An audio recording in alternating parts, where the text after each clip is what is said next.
हमारे भैया भौजी बहुआ बचिया होइहन जाए का कही मोहन हम शत्रुघ्न से डाकू शत्रुनाथ थे से भाई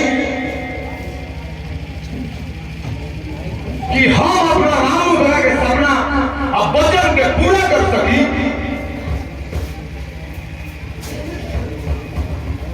तू घबराइया मत काबू लगा तो आज सपना वचन जरूर पूरा हुई।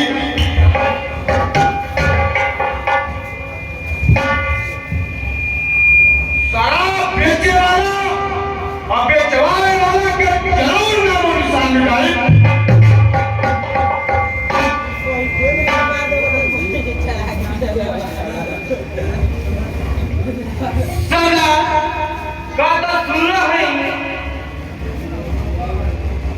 कि भैरवनाथ के जुल्म अत्याचार दिन प्रतिदिन ओकर बढ़ जाता और हो जा ओकर 2 नंबर के शराब गांजा अभी सब 2 नंबर के दाना बढ़ जाता।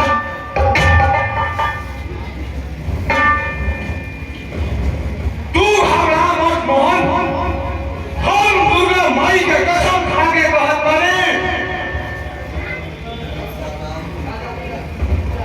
कि भैरवनाथ के कई जुल्म अत्याचार और आपन अपमान के बदला जरूर ले।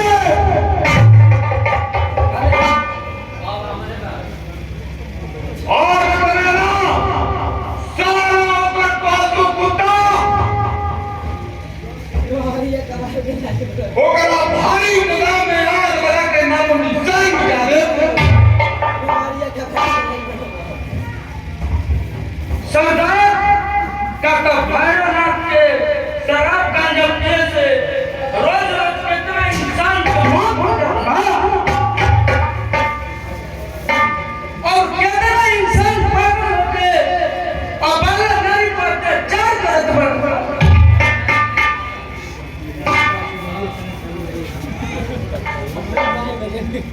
हरिया हमारा नाम डाकू शत्रुनाथ है। डाकू शत्रुनाथ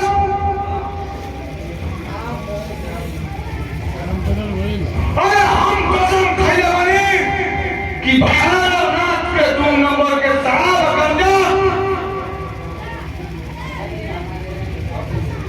ओकर कई धंधा गिर के मौत मारब गिन गिन के।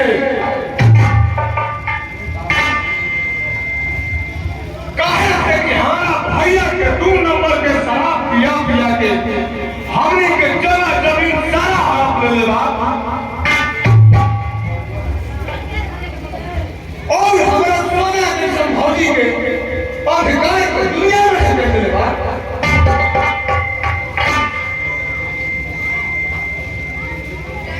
सदा आज के नया समाचार सुन ले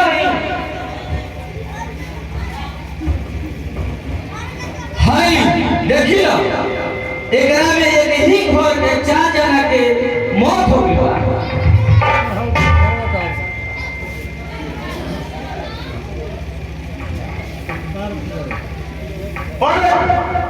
ये कैसे ना हो गए?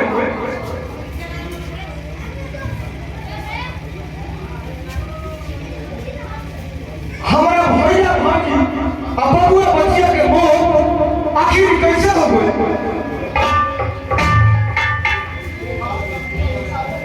भैया भाभी बबुआ बचिया हमरा के अकेले छोड़ के कहां चल गए लगा?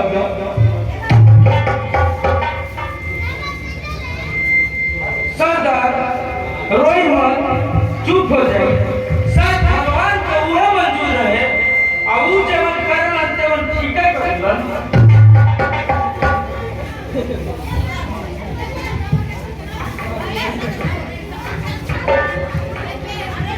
ना हरिया ना